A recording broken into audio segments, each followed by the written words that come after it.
Henry Howard Holmes was a good-looking, wealthy, intelligent young man who decided to use all of his time and resources into breaking the law. Today, we begin a two-part series on the life and crimes of H.H. Holmes. We'll start with his upbringing in a wealthy family in New Hampshire, his early days of womanizing, how he was able to scam and deceive so many people across the country, and of course, his fondness for murder.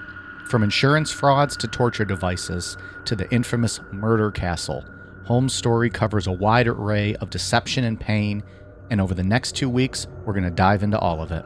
I'm Mike. I'm Ian. And I'm Dave. If you thought staying at a Motel 6 was murder, stick around. Dr. Holmes will leave the light on for you. This is Necronomipod. During the first year of Mudgett's medical education, he worked on a cadaver probably every day. The avalanche of material that you must memorize, it's a lot like memorizing a phone book. It's a lot of data. Mudgett was able to see people's bodies as a product, that he could make money out of. And I feel that he learned that in medical school. Staring at bodies day after day over a long period of time turned him into a murderer. It is very curious. There must be some truth in that, but looking at these bodies, he was able to really push out of his mind that these were human beings and really train himself to think about the possibilities of killing. What is the best album of 2019? I don't know if I was prepared for this. Not all at once now. 2019. 2019, that was the year previous to this. That means it was last year. The year of the Lord 2020. Did you have to think about that for a minute? What, the year of the Lord No, thing? like when I... He's always thinking about the Lord. Well, he's here with us now. He already told me his favorite album of 2019. I'm going with Tool, Fear Inoculum. There you go.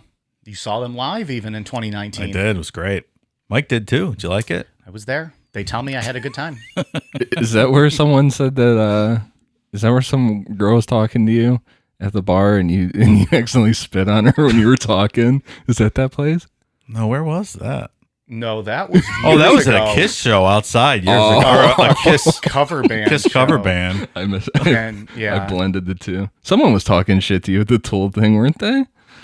Oh, that was at Someone's always talking shit. at the bar afterwards. No, Oh, actually, that girl that liked chick me. liked him and Oh, disliked yeah, apparently that's right. all of us, but I don't even recall being in this venue. I'm not sure I was there.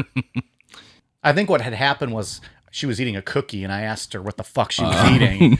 And like a normal person, she got highly offended because I was so vulgar over a goddamn cookie. Ian, still waiting on you. I will say the number 12 Looks Like You album, Wild Gods. There it is. I listened to it the other day. It's pretty good. I agree. It's very Fear chaotic. Inoculum and Wild Gods. So gods have a Z at the end? No. Oh, not interested then. A lot of good music last year, though. Yeah. Some more honorable mentions. I'm trying to think of what else came out last year. Megan Thee Stallion. You a fan of Megan Thee Stallion? A big fan. I have all 4 of their albums. It's her first album. It was really good. Well, I have their underground stuff. Cattle Decapitation. New Cattle album last year. Decapitation. Yeah. That's fucking awesome name. I know. So, yeah, people hit us up. But best album of 2019, let us know Yeah. on any of the socials. Yeah, I was actually going to say 070 Shake, her new album, but that came out in January of 2020. So I just see? missed it. Let's be honest, you were going to say Kanye, but then you smartened up and realized he's the drizzling shits. That new album is not great. I will admit that. But if that 070 Shake was in 2019, I would have put that up there. That's good. All right. Good stuff. Speaking of albums, Ian's going solo. yeah, I am. I think this might be one of our last shows, I think, ever with him. He's going to ride off into the sunset on us. I'm just out of here. Did you end up putting that on Facebook too? Or was it just on... Yeah, I put it on Facebook Okay, too. so maybe Twitter didn't see it, but Ian's going to be doing a little side project here in the next coming, probably few months, right? Yeah, it's going to take a minute. Yeah, but a little a mini series, maybe 10 episodes or so, going in depth. Well, I'll let you tell it. I don't know why I'm fucking stealing your Just thunder. going on doing an in-depth thing on Jonestown. Because our 3-parter wasn't in-depth enough. Right. I wanted to Call it a passion project. If you will. wanted to dig in a little deeper on it. So People are excited for it. yeah, I'm really happy with the A lot of response so interest, far. yeah. What's it called? Where can people find it? Promised What should they do? Land. Promised with a D in the end. Dave corrected me on that. I'm glad he did too, so I didn't look like a jackass. Promised Land, and where can they find at least the trailer or subscribe? Everywhere. Everywhere you can find Necronomipod. And you can also follow Promised Land on Instagram as well. Yes, I did start that. Is the handle just Promised Land? Promised Land Cast, I believe. You're not very good at plugging your No, I'm miniseries. not. Is that going to be on the Cool Down Media Network? It certainly is. Excellent. Let's take a look. I'm going to look it up right now. I'll throw a link to the iTunes one in the description for this episode. Yeah, Promised Land Cast on Instagram. So yeah, you're going to have that going for you, and that's just going to be you kind of doing the deep dive. Yeah, it's just going to be probably 10 parts. Putting all that knowledge to use. Done. Yeah, do something with it a little more. Okay. Now we have this fancy board, this nice sound quality. Yeah. What are you going to do, Mike? Maybe So like I think I want to do an in-depth on the Hulk Hogan sex tape Gawker scandal. You know, just Hogan banging his buddy Why Bubba not? Love Sponge's wife, and Bubba's wife was pretty hot. being all racist while doing it. It actually could I'm be just interesting. kidding. The documentary was really good about that. I like the documentary. Gawker got shut down because of that. They Sued him out of yeah. existence. They fucking went The bye-bye. PayPal guy. Yeah. Because they outed him for being gay. And he was like, yeah, you know what? I'll take care of you fuckers. I literally just made that up off the top of my head too. I don't Oh, have really? a Oh, it's not in pre-production? idea to do any of that now. It would be super interesting, though, if you did dig into that. I don't know if there's anything that I could do a deep dive on or into. I mean, I don't know what I know well enough about that would fit the genre of cool down media. I can get drunk and ramble about wrestling or NASCAR or hockey, but ain't nobody gonna listen to that shit. Cool down media is whatever we want it to be. It's true. Ever evolving. Yeah. What are you gonna do, Dave? I haven't even considered it. Yeah. Neither had I until Ian decided he's going to go big time on us. And I was like, oh, I guess we're going to do it. Much like Kiss in 1978? Yeah. All went off, but they at least waited 5 years to spin off. He's 1 year. He's out on his own, branching out. When this thing takes off and gets picked up for like a TV series, that's it for us. He'll be like, Necronama, what, motherfucker? Sorry. Well, hey, executive producers, Dave and Mike. That's right. Yeah. So that'll be in the coming months. Yeah, I still got to figure out even how I'm going to do it without being boring. Yeah. You just wanted to get out there, though, just so you can get the name. Yeah, I wanted to lock down the name and you stuff. got a trailer out there on any platform people want to listen to it on. Good stuff. Yeah.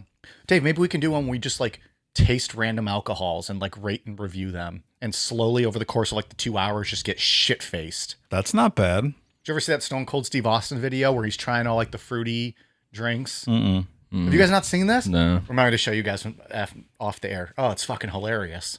He's drinking like a sex on the beach. It's hilarious. I vaguely remember this. I think I showed you. Either way, we could do something like that. So that would mean we have to get hammered 2 times a week and record. Well, this would just be like a mini series. It wouldn't be can't pay all the bills with this yet. Okay. Well, we're starting something pretty fun today. I think we got a two-parter here. Yeah, for sure. 2 weeks. And this is something we've had loosely on the docket since, November? Yeah. And he kept getting bumped for various reasons or other episodes going long. Yeah, it was supposed to be somewhere around John Bonet, then it got bumped. And People are hyped for this one, though. Yeah. This is a good story. Very excited. Yeah. Well, let's dive into old Triple H. So Herman Webster Mudgett was born in Gilmanton, New Hampshire on May 16th, 1861, to Levi and Theodate Mudgett. He was their third-born child, having an older sister, Ellen, an older brother, Arthur, a younger brother, Henry, and a younger sister, Mary. His father worked as a farmer, trader, a house painter, and the family were devout Methodists. So I didn't want to interrupt, but Mike, do you think Theodate is a nice name? Theodate. No, Theodore is a good name. I like Theodore. Theodora. Theodora, I think I like also. that. Theodate. Theodate, not good? No, Okay. I don't love it. I It's no had Maud, but I had never even heard that name before. I've never heard that name. But isn't that the one girl's name in House on Haunted Hill? Theodora? Yeah. Yeah. I like that a lot. Yeah. Theodate? Not so much. well, how about his name, Herman Webster Mudgett? It's not great. I'd be changing that name too. It's just Mudgett. It's not terrific. It doesn't roll off the tongue. Yeah, Herman's okay. We've been doing a lot of name chatting recently. And judging everyone's names. Well, you were very judgy when I said that I like the name Enid, Yeah, so it's now I not have a to good follow name. up with you on these. That's not a good one. There are claims made that Holmes tortured animals and was abused by his father to kind of fit into the narrative of like the modern serial killer, but there's no real proof to corroborate this. Like no eyewitness proof or anybody that said anything to corroborate any of this stuff. And the three claims that might lead you to be like a serial killer are maybe torturing animals, parental abuse, and liking pineapple on your pizza, right? And starting your top 3 list at the number 1. Yeah, that's what someone said about you guys, because you both start your fucking rankings with number 1. Ugh, that's more upsetting than pineapple on pizza, I think. I did it one time. Fuck off. But then you got him doing it now.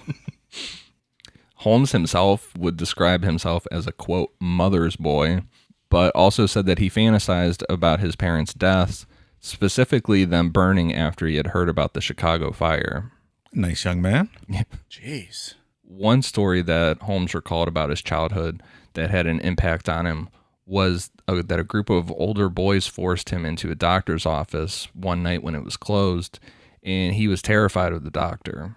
At this time, doctors regularly kept fresh corpses in their office for studying purposes, which at this time was still considered a pretty controversial thing for desecrating corpses. They weren't really a fan of doing anatomy back then. Imagine you walk in your doctor's office, there's the fucking corpse sitting there. Well, from what I was reading, I would hope they wouldn't keep them in like the waiting room or like in your like Just patient propped up room. in a chair. from what I was reading Put a earlier, hat on them. Nobody will know. they would like pay these like local hoodlum type kids and stuff to go rob graves and shit and sneak them in through the back so they could study on them. I believe that. Yeah, Damn. it's kind of interesting. So according to Holmes, when these boys forced him to look at because it was like described as they drug him in, like he was kicking and screaming. They drug him in, forced him to look at one of these corpses. He said that all of his fears went away and this would set him on his path for medical school. Everyone has their aha It moment. was an enlightening moment for this young man. Mike's was when he was upside down doing the flying squirrel at college. Yeah. Actually, my aha moment was the first time someone just straight up punched me right in the balls. And I was like, aha, I'm never doing this again. For the record, I've never actually done the flying squirrel. I've only witnessed other people doing it to other people. Pretty sure we have you on record stating otherwise. It has never been done to me nor by me. At 16 years old, Holmes graduated from high school and took teaching jobs in Gilmanton and later in nearby Alton. On July 4th, 1878, he married Clara Lovering in Alton, and their son Robert Lovering Mudgett was born on February 3rd, 1880 in Loudon, New Hampshire. Using the money he acquired through an inheritance of his wife, Clara, Holmes enrolled in the University of Vermont in Burlington, Vermont at the age of 18. He got bored with this pretty quick and left the school with just after 1 year.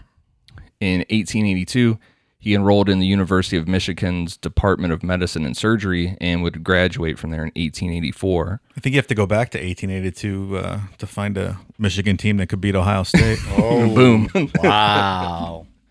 Do we even have listeners in Michigan? We got Not anymore. they've all turned it off.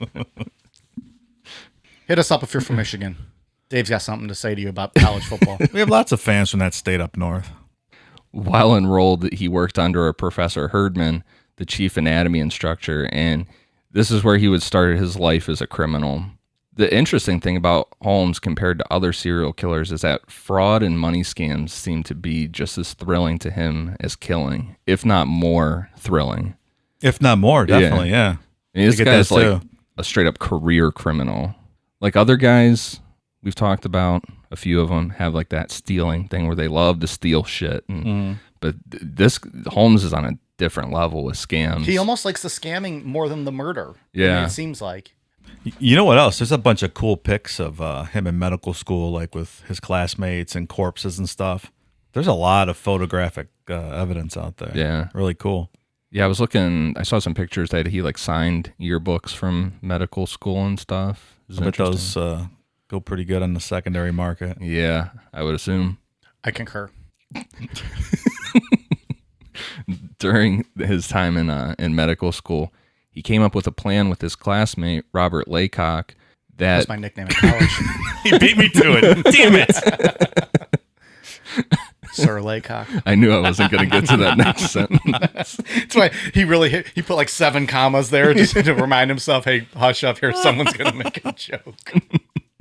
I think we've used that name before. Laycock? Yeah. I've definitely laid some cock. What's funny, it's his wife's nickname too in college.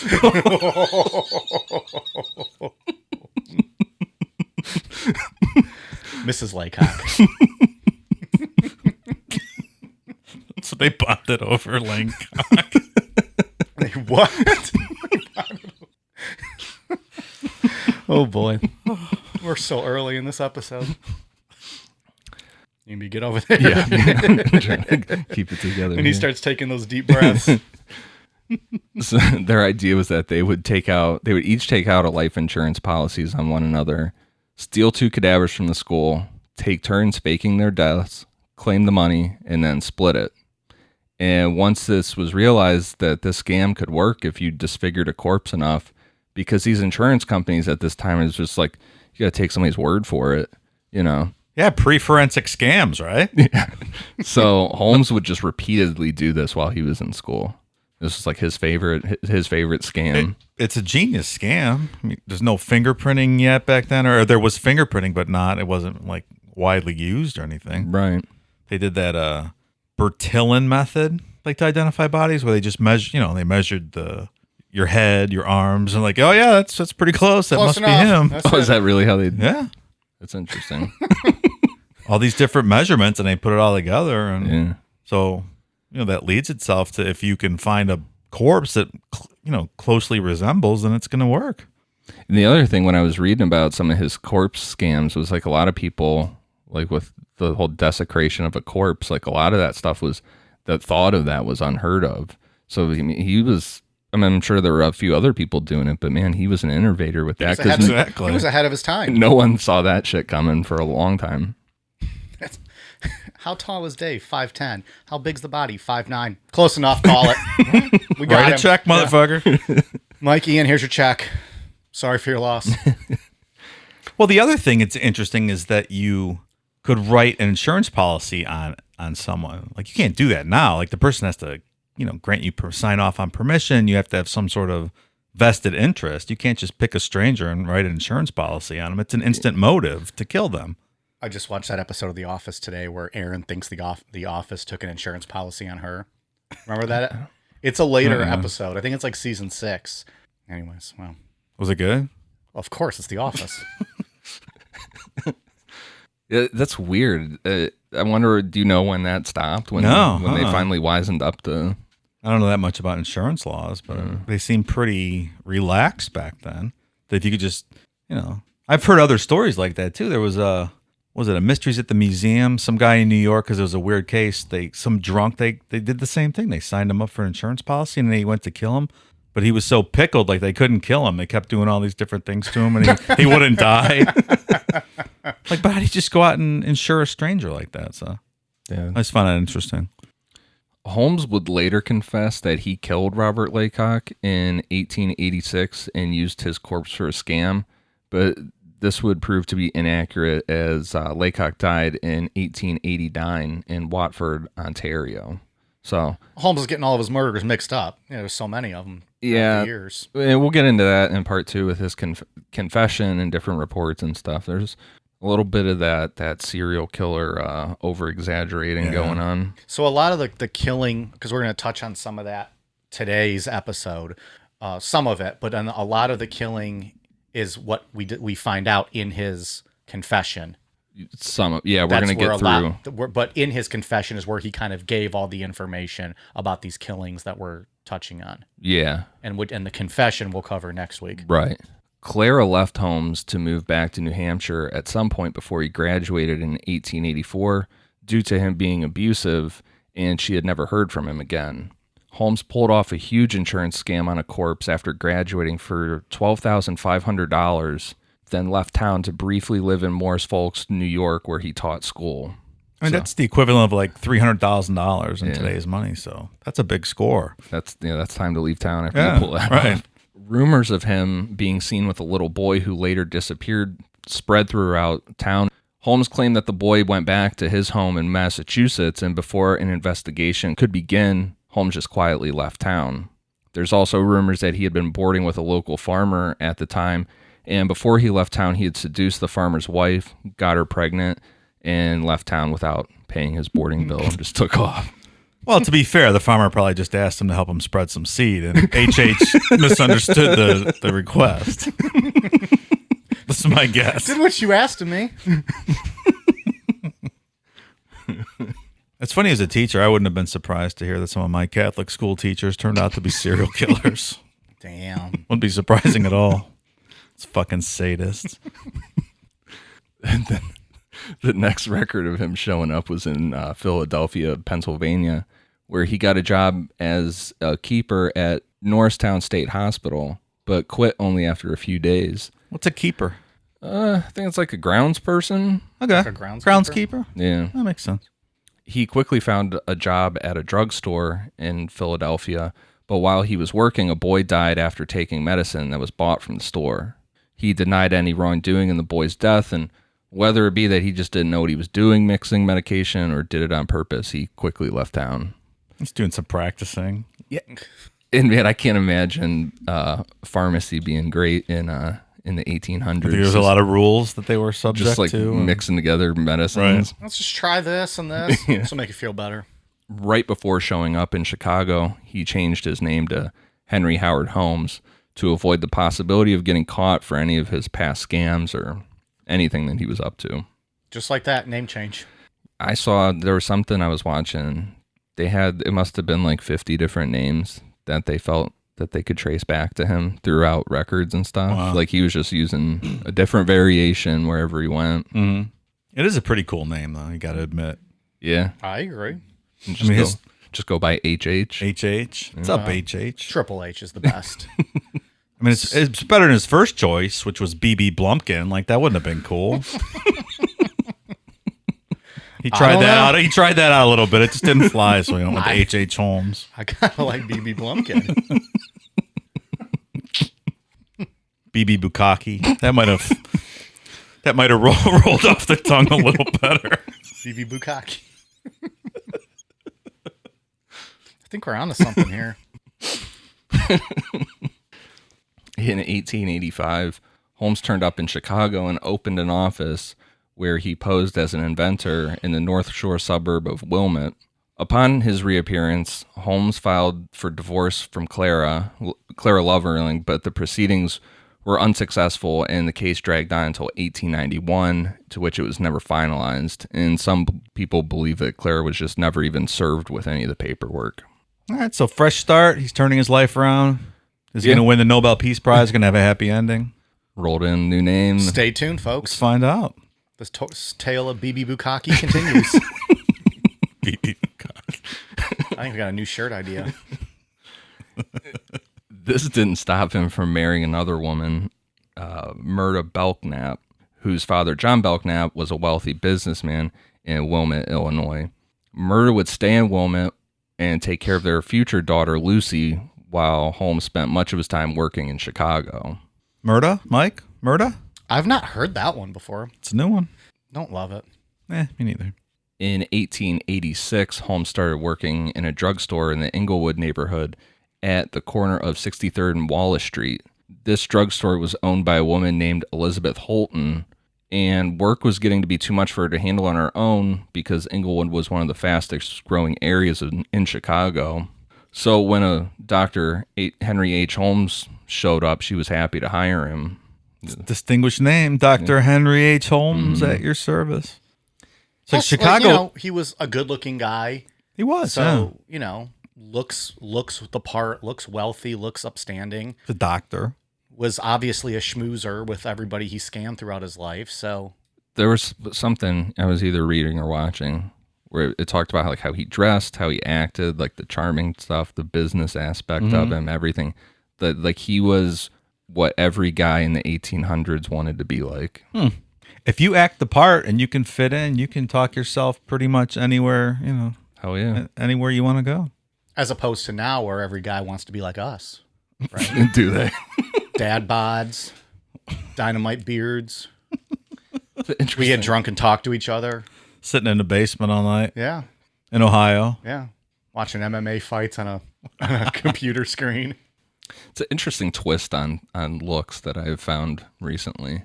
That women seem to be into dad bods It's more than legit. muscular dudes. It's a little More? You think more? I just thought it was like a little, like just phase or, like a little fetish thing for some of the people. Is it like the Sheriff Hopper effect from Stranger Things? Is that what it is? It's weird. I guess I got to watch that show now. Is he dad bod? I don't get it. Yeah. Yeah. Well, isn't it Smoke cigarettes. in one of those new Avengers, like Thor gets fat? Doesn't he Yeah, have like dad bod and like a big Yeah. mangy beard? Yeah. Well, Interesting twist. Thank you, Chris Hemsworth. Now getting laid because of you. So the other thing about Chicago was like a big boom at this time, rebuilding from the fire in 1871. So it was a great time to be in Chicago. Lots of opportunities. Yeah. Tons of people rolling in. Right. Good labor market. People coming in. Disposable people that no one knows where they are. Right. It's like you were saying, like he was really charming, well dressed. And this brought in a lot of new customers, especially women. Like just young women loved coming there and talking to him. He also kept He was Sir Laycock as well at this point, probably, if you wanted to be. He also kept a close eye on the accounting of the drugstore and making sure that it was turning a profit. He's an honest guy. Yeah. So he made himself invaluable to this woman. Yeah, basically. And it wasn't long before it seemed like Holmes was more of the manager of the drugstore instead of an assistant or prescription clerk. He became a familiar person in the neighborhood that stood out, like amongst all these people in this like booming neighborhood. He was kind of like the guy that everybody knew, I bet, yeah. And Elizabeth Holton was really happy with the success of the drugstore. Yeah, she's making money, Oh yeah. so let him do all this work. He wants to do it. He's Yeah. taking the initiative. He's good at it. I'm going to sit back and make money. But it wasn't long before Holmes got bored and wasn't satisfied with life, and he had bigger plans with himself. That's like a standard kind of psychopath type thing. Like nothing ever Nothing's good enough. fills it. It's you got to keep going for more. Mm-hmm. In 1887, Elizabeth Holton mysteriously disappeared, and not long after, Holmes announced to the community that she had, quote, moved out west, and he had bought the drugstore from her before she left. I believe him. Yeah. It's like the Klopex and the Burbs when they just take over the house. Oh, yeah, they moved out. Oh, I fucking love that movie. Klopex. In 1887, after a short trip to Indiana, Holmes returned to Chicago and purchased an empty lot across the street from the drugstore. He had plans to build a huge house on the property, and work started almost immediately. His trip to Indiana had been profitable, and he had used it to pull off an insurance scam with the help of an accomplice named Benjamin Peitzel. Benjamin Peitzel was a longtime alcoholic and career criminal, and Holmes had met him briefly while working at the Chemical Bank building in Michigan, and Holmes would, for going forward for almost all of his scams, use Peitzel as his right-hand man.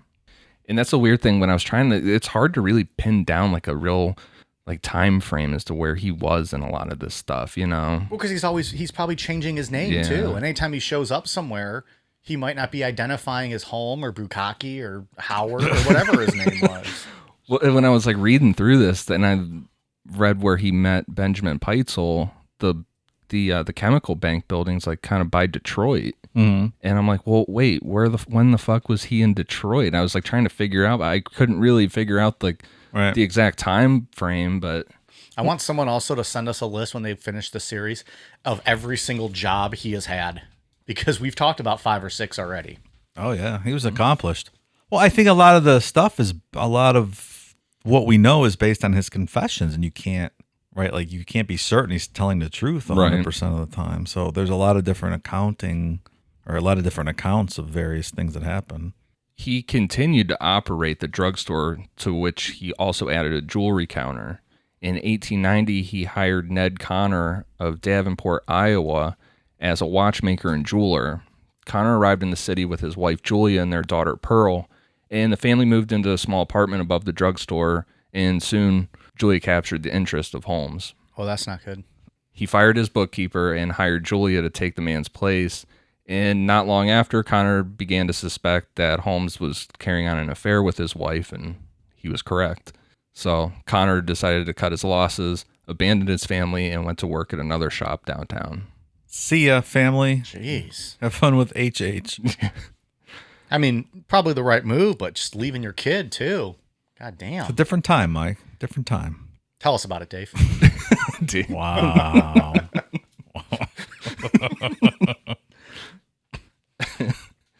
So now that Holmes had Julia to himself, he took out large insurance policies on her and her daughter, naming himself as the sole beneficiary. Of course he did. There you go. How do you do that? We'll be right back. Is there something that interferes with your happiness? Something preventing you from achieving your goals? BetterHelp Online Counseling is there for you. Connect with your professional counselor in a safe and private online environment that's totally convenient. At BetterHelp, you can get help on your own time at your own pace. You can schedule secure video or phone sessions, plus chat and text with your therapist. They offer licensed professional counselors who are specialized in depression, stress, anxiety, relationships, sleeping, trauma, anger, family conflicts, LGBT matters, grief, and self-esteem. Anything you share with your BetterHelp counselor is kept completely confidential. If you're not happy with your counselor for any reason, you can request a new one at any time for no additional charge. BetterHelp offers 3,000 U.S. licensed therapists across all 50 states and also has services available worldwide. Sign up is simple, and you can start communicating in under 24 hours. Financial aid is also available for those who qualify. And remember, BetterHelp is secure, convenient, and professional. Best of all, it's a truly affordable option. Necronomipod listeners get 10% off your first month with discount code NECRO. So why not get started today? Go to betterhelp.com/necro. Simply fill out a questionnaire to help them assess your needs and get matched with a counselor you'll love. That's betterhelp.com/necro. By this time, much of Holmes's money had been funneled into the construction of his home across the street, which would later be nicknamed the Murder Castle. Dun, dun, dun. The building was 3 stories high and built from brick. There were over 60 rooms in the structure and 51 doors that were oddly placed into various walls. Holmes acted as his own architect for the place, and he personally supervised the numerous construction crews, all of whom were quickly hired and fired. So he would only let somebody work on this much, and then he'd fire So them. they never knew the layout of the home. Right. And from what I read, he didn't pay most of them either. No, he This did cheap not. motherfucker. He doesn't pay anybody. He loves the scam. It's the Yeah. art of the scam. Loves getting it out, getting one over on people. Yeah. He really is a Renaissance man, though. He was the architect himself. I mean, doctor, architect, butcher. Jack of all trades. Yeah, he does it all. In addition to the odd general design, the house was also fitted with trapdoors, hidden staircases, secret passages, rooms without windows, chutes that led into the basement, and a staircase that opened out over a steep drop over to the alley behind the house. That's Skate interesting. patch. I like that. That's cool. Yeah, this sounds like it'd be fun just to see. Oh, yeah. What about a building? Like no building inspector though? Like it just seems to me like after that big fire that burned down most of Chicago, they might have had some more stringent But if building you don't codes. know half the rooms exist, I mean, you're just checking the hallways. I guess. Seems to me like a building inspector would have had a report that said, "What the fuck is going on here?" I got an idea. Cool Down Media, H.H. Holmes Murder Castle Escape Room. Ooh. I think we need to set this up. People would love that. Yeah. You think you got out, you open a door, you go down like some steps, and it just leads to literally to nothing, to a wall. And then you're just stuck there and we kill you. Yeah. That's it. Sorry. Or like you run out, you find steps out the back way, and you just fall out into an alley and you land there and then cats eat you. Like that's, I don't know. I think it's the best. There'd be waivers you have to sign, of course. Of course. And we would take life insurance policies out on everyone that came. Because, spoiler alert, you're all going to die. Like, you don't get out. Even if you make it to the end, Dave's sitting there with the shotgun and just shoots you.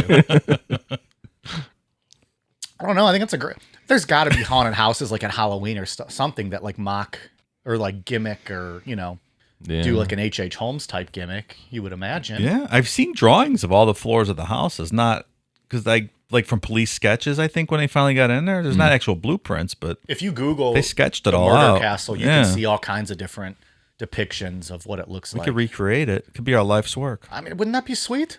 It would be very Like cool. an escape room murder castle? I like it. Can we secure funding? Probably. We'll talk to some of our people. Just start scamming people. Yeah, of course. When you start seeing the name Bukkake on like signatures, you know it's Dave. BB Bukkake.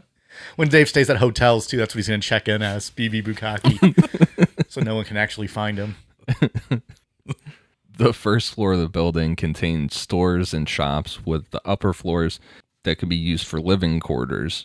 Holmes also had an office on the second floor, but most of those rooms were used for guests, and most of those guests would never be seen again. Evidence would later show that Holmes had used some of the rooms as, quote, asphyxiation chambers, where his victims were suffocated with gas. Didn't your frat have that, Mike? Like a hazing activity, asphyxiation rooms, where you guys would just have to sit in a room and fart, and whoever could stand the longest one. No, you're misthinking. We had a Bukkake room. That's what I told you about earlier. That's why we've been talking about it all night. Other chambers were lined with iron plates and had blowtorch-like devices fitted into the walls. In the basement, Holmes installed a dissecting table and maintained his own crematory. There was also an acid vat and pits lined with quicklime where bodies could be disposed. Because it's like all those chutes, they like led right to these pits of quicklime. It's like no-touch disposal. You just push them down the chute, and they're gone.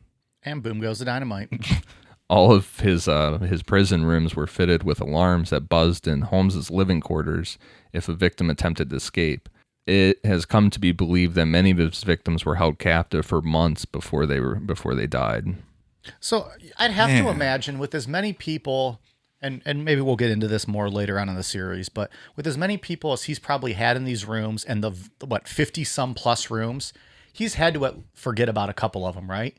Forgot that he had someone posted up somewhere and they just die, starved to death or whatever. Quite likely. He goes in months later and just fucking reeks like rotting corpse, or You'd have to, I'd imagine. I don't know. He's a smart guy, though. Maybe not. It's the confirmed number of murders is 9. The admitted is 27. Wow. All right. Well, and the suspected thanks, guys. We'll see you in a couple 200. weeks. Yeah, and the suspected is 200. That's like the Henry Lee Lucas limit. That's pretty high, but there has to be a few that he forgot about, or I'm sure, or something.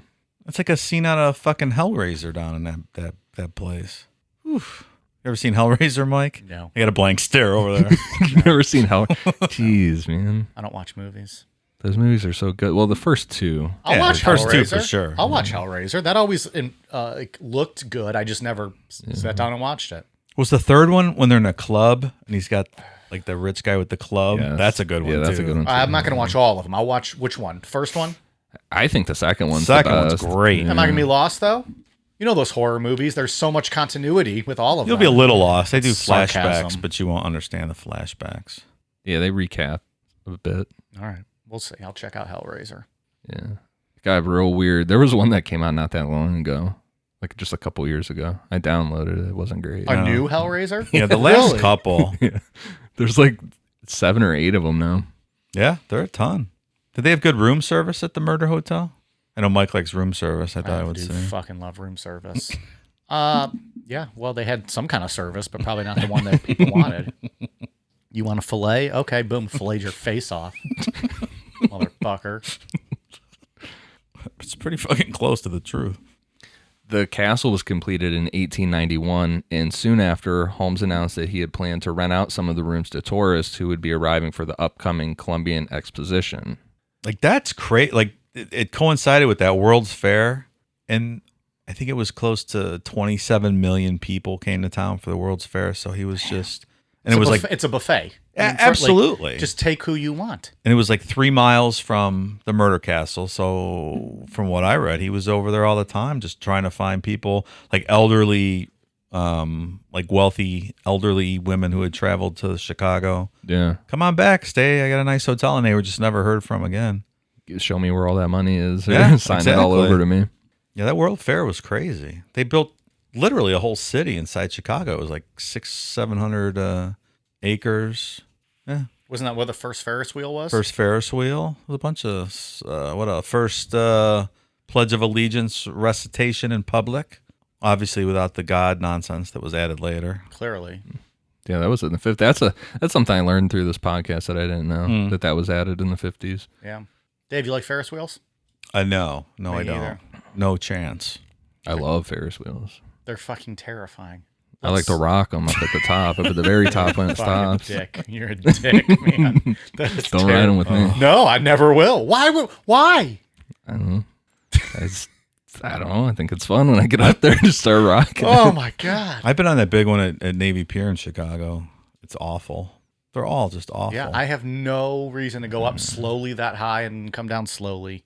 It takes forever because you got to stop and Yeah, let like, every fucking fuck person around. off. It's Yeah. terrible. You're sitting there, and then this guy's up there rocking. you. Right. Meanwhile, Dave's just trying to eat a cookie. Ian's getting all fired up. I think the biggest one I've been on is the one in at the IX Center in Cleveland that has like that glass dome at the top and it stops. Yeah. Right Oh, at the yeah. top there. Yeah. Start rocking that one. So That's- it's that in sounds awesome. people. Yeah, it sounds great. I'm never ever going on with you. So it's like in our convention center, but then the top of it goes out through the ceiling, and then there's a dome up there so people can see out. yeah. Just explaining to the people listening. And then I ruin it for whoever is sitting there with me Yeah, because I they start fucking rocking they it. see death with you rocking it. I do not like heights. But yeah, Holmes was a opportune time in Chicago with lots of ripe pickings and victims coming to town voluntarily. And the other thing, Well, and I wonder if he kept that in mind when he decided to buy that property and build the house. I mean, clearly this guy was smart and, Probably. you know, I mean, it was clearly being planned, the World Fair, when he started construction. So yeah. it's not like he didn't know about He it. knew that all these people were going to be Sure. coming in. He's an intelligent guy, and hell yeah.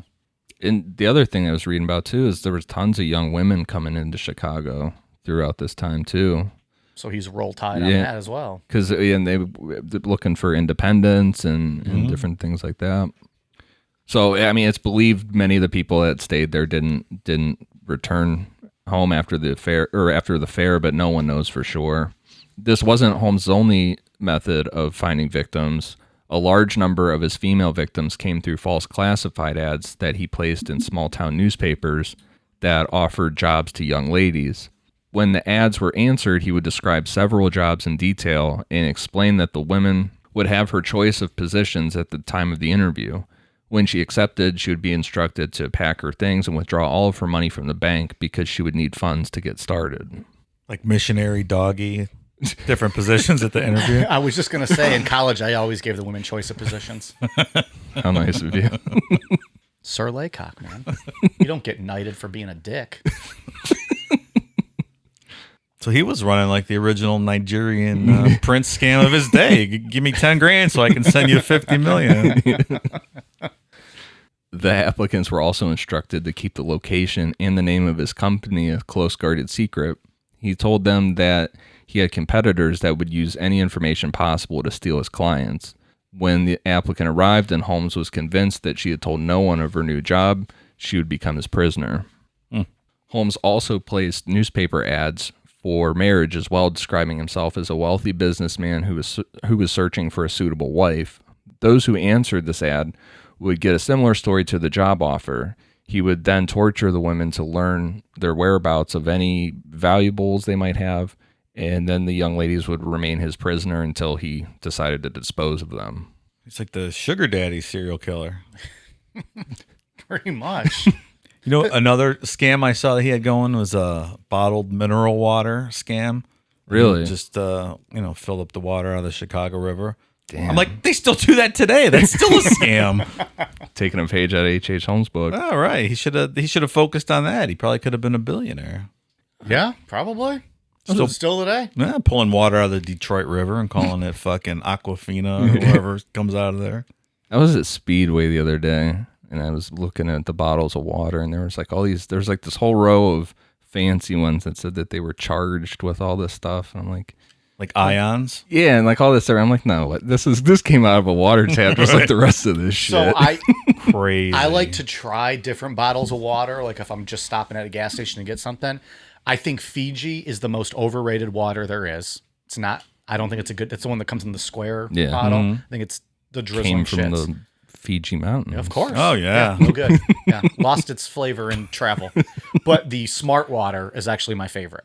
And I think that's the one that says they're fused with something. But whatever Fused with it is, whatever you want it to be, I guess. whatever. But that's actually my favorite one, though. I like the Smart Water. I think Fiji sucks. Aquafina's okay. I think Dasani's probably a little better, and that pains me because that's a Coke product. Aquafina's Pepsi. But I think Dasani's a little better. Deja Blue is my favorite water. It's fantastic. That's a good one. Mm-hmm. Where's that? Who sells that, though? I don't know. Yeah. It comes like in the all blue bottle, too. Yeah, it's the best. That's a good one. Mm-hmm. Tastes great. I have no opinions on it. You have no opinion on the bottled water? No, I just saw all the fancy bottles. They looked cool. You didn't buy one of each to No, I didn't. taste test? I don't buy Research? them all at the same time, let the record show. I just, every now and then, I'll pick one up, but I thought Fiji was no good. And what's with the Pepsi's fucking disgusting. What are you No, talking it's not. about? I'm Team Pepsi 100%. That's why I looked at the bottles of water, and then I walked over and got my Diet Pepsi. And The only went on my time way. Coke is good is I was going to say on tap from McDonald's. On tap at McDonald's, that's where it's the best. Other than that, I won't drink Coke. I mean, I'll drink it if I don't have anything else. But I also don't drink a lot of Pepsi. Like I'll do like the cherries or the Dr. Peppers, things like that. Diet Or Coke Mountain might Dew. be the best tasting Drink on the planet. All Diet Pop is just not good. I love Diet Coke. My favorite I thing. don't like Diet. Have you had any more of that Mountain Dew? The no sugar? No. That's I mean, still, it I was still good, drink though. that. Yeah, it's not. I like it because it's not as sweet as the normal Mountain Dews. Okay, so you talk about bottled water, we start discussing Mountain Dew, the official soft drink of Chase Elliott, and winners everywhere. In 1893, Holmes met a young woman named Minnie Williams. He told her that his name was Harry Gordon and that he was a wealthy inventor. Holmes became interested in her when he learned that she was the heir to a Texas real estate fortune. Oh, you don't say. She was in Chicago working as an instructor for a private school, and it wasn't long before her and Holmes were engaged to be married. This obviously did not make Julia Connor happy because she was still involved with Holmes and working at the store. Not long after his engagement became official, both Julia and her daughter Pearl disappeared. When Ned Connor later came looking for them, Holmes explained that they had moved to Michigan. In his confession, he later admitted that Julia had died during a botched abortion that he had performed on her, and he had poisoned Pearl. But it's believed that he killed Julia due to Minnie's jealous feelings because of that Texas fortune was more important than Obviously. than Julia. One of the documentaries I watched said that he offered to marry her, but the abortion was part of the was a requirement for the marriage proposal. Sure it So was. tricked her into it. The thought of an 1800s abortion, I No, don't even know what that would consist of, or not great. Probably not great. I don't even know what anesthesia would be like in the 1800s. Was there even anything like real? Dave can repeat his last sentence. Probably not great. I don't. I think it was whiskey. Morphine. No, Whiskey thank and you. morphine. All right, now we're talking. Well, it's not. I mean, in the Civil War, they were doing battlefield amputations without anesthesia, right? Yeah, It was only 30 years Desperate before. times. yeah, that's true. Yeah. Not even 30 years. Not at the Battle of Shroot Farms. Jeez. It's another deep cut. Minnie Williams lived at the castle for more than a year and knew more about Holmes's crimes than any other person. Police investigators would later state that there was no way that she could not have had some knowledge of many of the murders. Besides being ultimately responsible for the deaths of Julia and Pearl Connor, Minnie was also believed to have instigated the murder of Emily Van Tassel, a 17-year-old girl who worked at a candy store on the first floor of the castle. There's no indication what caused her to catch the eye of Holmes, but she vanished just 1 month after he offered employment to her. Damn.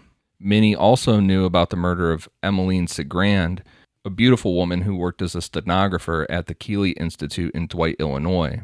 Benjamin Peitzel went there to take a drunkenness cure. Wait a minute.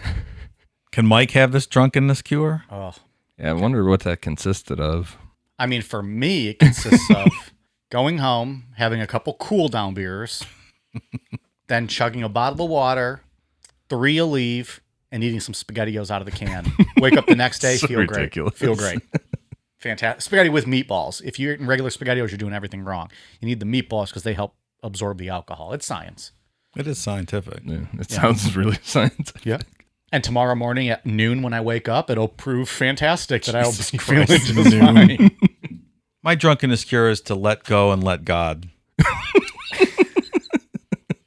That's very true, It's actually. working great. Jesus is in the room with us tonight. I can feel him. Can you? Yeah, he's touching my butt. Very sacrilegious tonight in here. Jesus. Oh, sorry we put you off, Dave. Was it my Jesus touching my butt line that put you over? All this blasphemy is making me uncomfortable. Or is it all the Instagram messages I have to respond to after you make your priest jokes every week? I've been laying off the priest jokes. Haven't made them in a long time. All right, let's wait for a priest and laying on something. He's going to go there. So when Benjamin Peitzel got back from this drunkenness cure, he told Holmes about Emmeline. He must have described her as like the most beautiful woman he's ever seen or something, because Holmes contacted her and offered her a large salary to work for him in Chicago, and she accepted the job and traveled. Emmeline became homesick a few weeks after being in Chicago. She had planned to marry an Indiana man named Robert E. Phelps and was missing him and her family. Holmes later confessed that he locked the girl in one of the soundproof rooms and raped her, and he stated he killed her because Minnie Williams objected to him being attracted to her.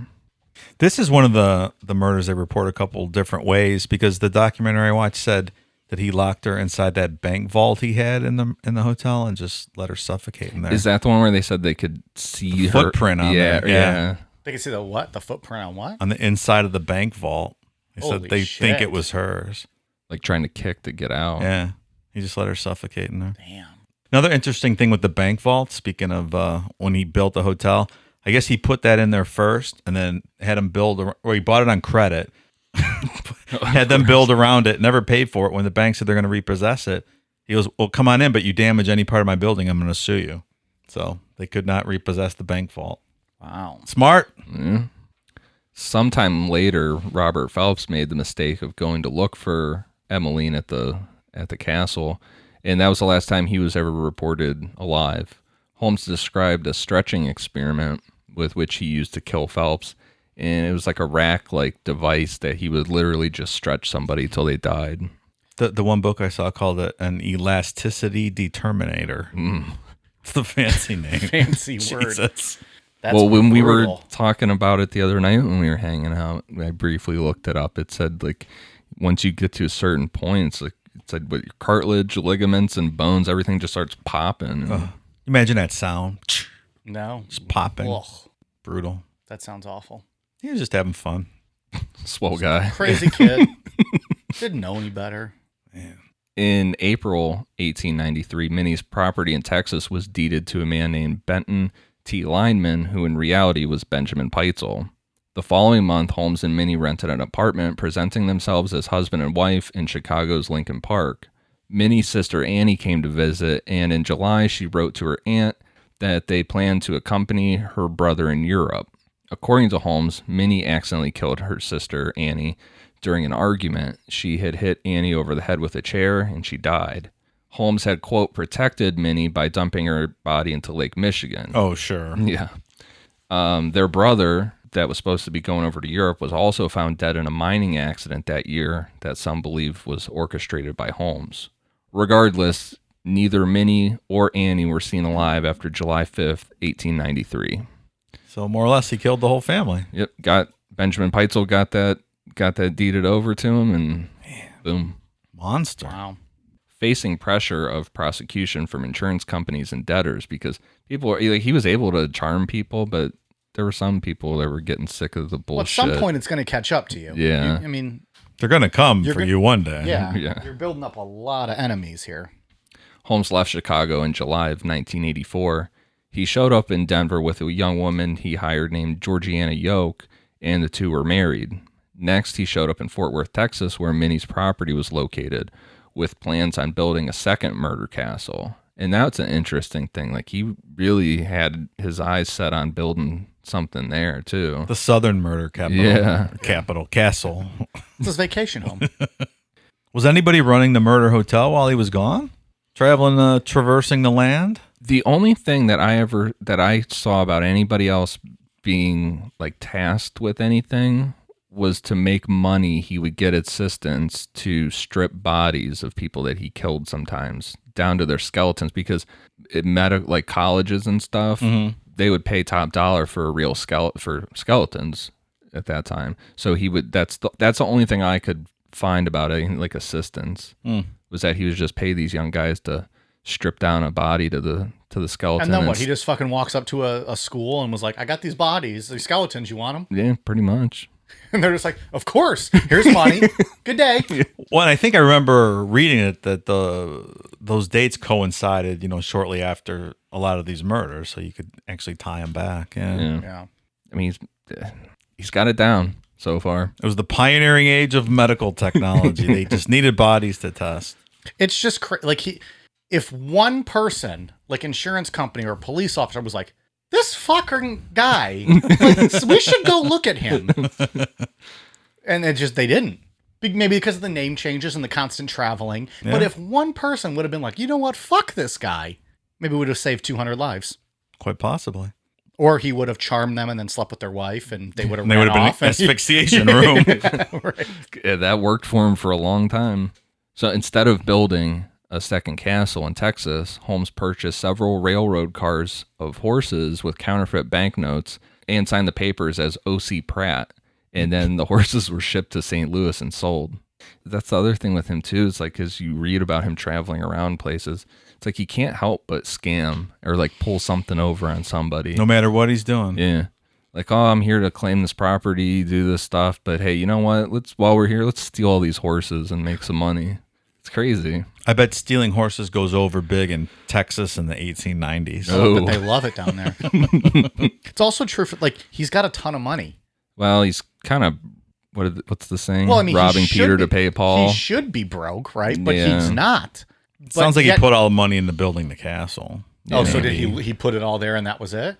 That's what it sounds like. It just seems to me like he could probably buy some of these things, but he's like, why do that if I can scam them and get off on it? Well, while he was in St. Louis, he was arrested for selling these horses as mortgaged goods, is what the crime was. And he was quickly bailed out by Georgiana. But in his brief time in jail, he struck up a conversation with a convicted train robber named Marion Hedgepeth, who was serving a 25-year sentence. This Hedgepeth guy was pretty interesting. There's not a ton out there on him, but he was part of a gang. Oh, Dave, I like the name Marion. As a man's name? I do, yeah. It's a cool name. I like that. Yeah, I like that. I think I like it as a girl name too, but I don't know. As a guy's name, I like it. Our wrestling friend. Marion Fontaine. Yeah.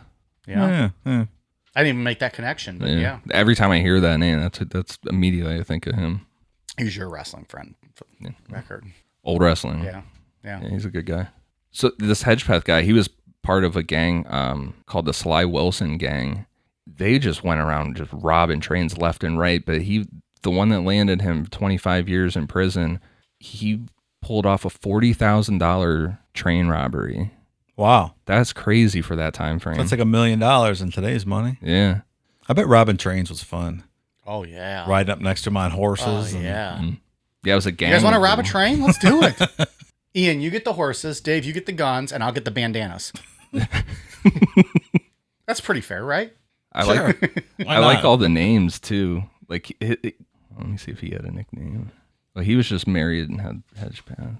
But like his accomplices, their names: Birdie, Illinois Jimmy, and Dink. Dink. That was Wait, Birdie, Illinois Jimmy is one person. No, that's two people. Oh, Birdie and Illinois Jimmy, and then Dink, and then Marion Hedgepeth, robbing trains out there. That's awesome. I don't want to be called Dink though. I don't like that name.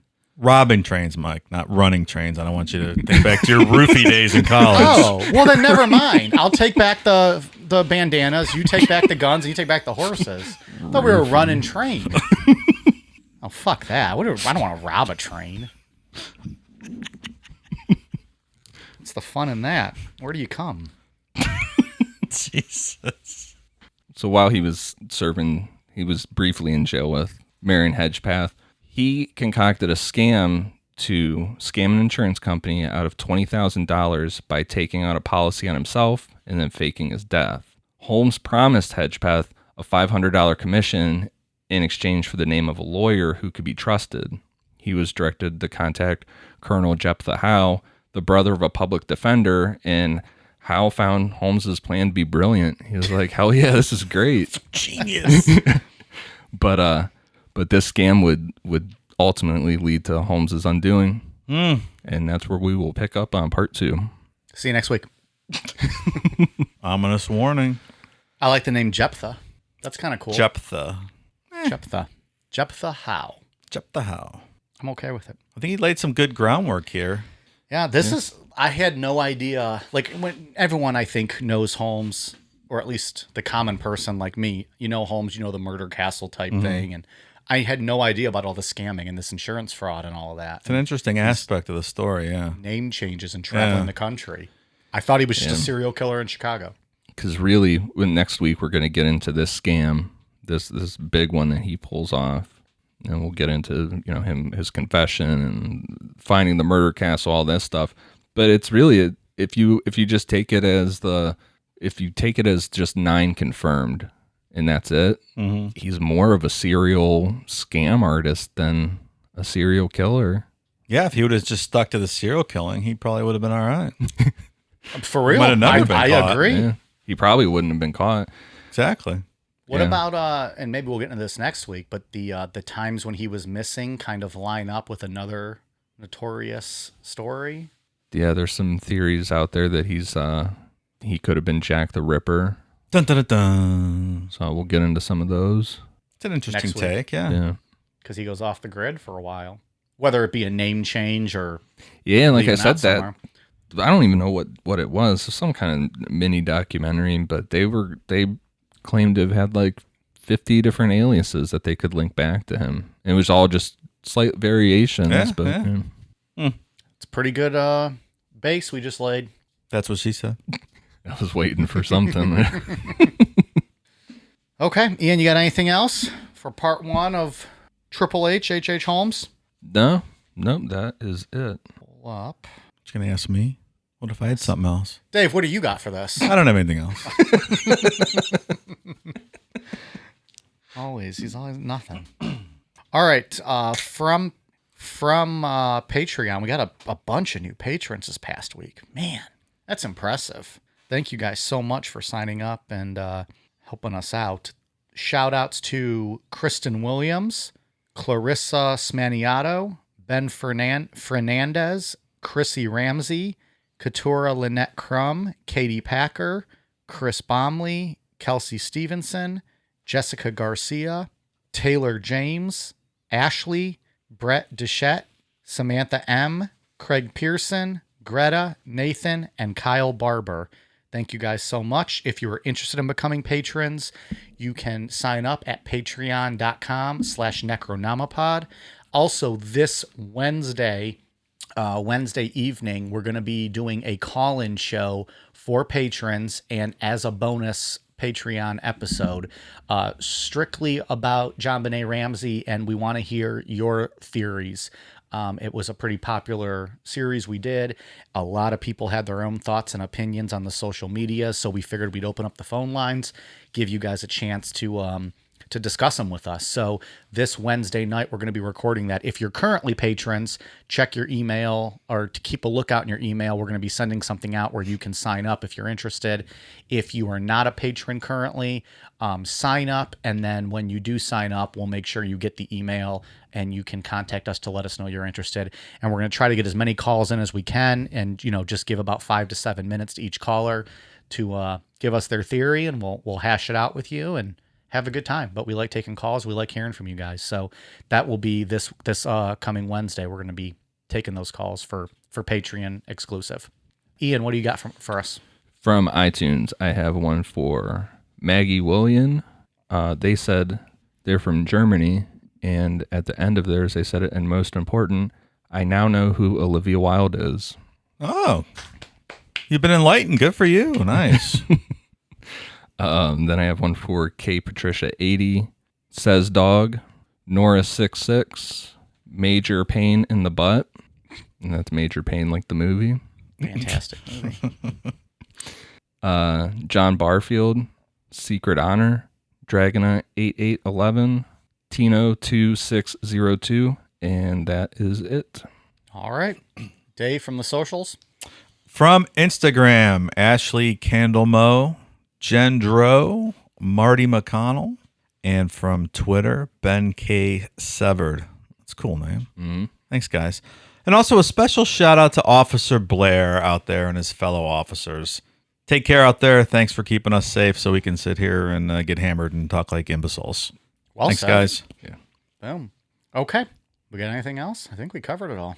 No, looking forward to next week. Yeah. Yeah. Love this story. People are hyped. They love this. They love old Triple H. Makes me a bit nervous, but we'll see. Oh, please. You do just fine. We are on the socials, Facebook, Instagram, Twitter, YouTube, at Necronomipod. Please feel free to reach out to us. Let us know if you have any requests. We always keep a running list of topics we want to do. Recently, we've got a ton of requests for who is the pig guy? Robert Picton. Robert Picton. We've gotten a ton of requests for him. So just so everyone knows, he's on our list. Also, the West Memphis 3 is on our list. We're going to get to those at some point in time, as well as all the big ones. We're going to get to Bundy. We're going to get to Dahmer. We're going to get to Macy. West Memphis 3 is like almost on the level of John Bonet. That's a big, Yeah. long I'm excited story. for that one. It'll be one. good. Yeah. But my brain needs a couple more weeks. Yeah, well, I'm not saying we're going to do any of these anytime soon, but I want people to know that they're on our radar because we get requests almost weekly for West Memphis 3 and Robert Picton. We get a lot for them. Also, did you say Macy instead of Gacy? Gacy. What did I say, Macy? Macy. No. Well, that's a lot of Miller Lights. Gacy. Yeah, who did I say? Bundy, Dahmer, Gacy. I thought like you were going to talk about William H. Macy, the actor or something. We can. Maybe that'll be my spinoff show. Talk about him and all of his movies. And what did he do? Isn't that Shameless show? Is that good? Yeah, that's pretty I've good. wanted to watch that, but then people said it's not. It used to be good. It kind of trailed off. I don't watch it after Fiona left. I only watched it for her. All right. Well, there's Dave's take on Shameless. My take. Maybe he'll just do a take on like all the pop culture, like the movies and stuff. Movie reviews? Movie reviews. You get into that. You watch all of the Academy Award winning I do. movies. So you can give your take on that. Talk about Japanese, French horror, all that kind of good stuff. Well, don't talk about French horrors, but. All right. I'm done. All right, you guys ready for a cool down beer? Cheers.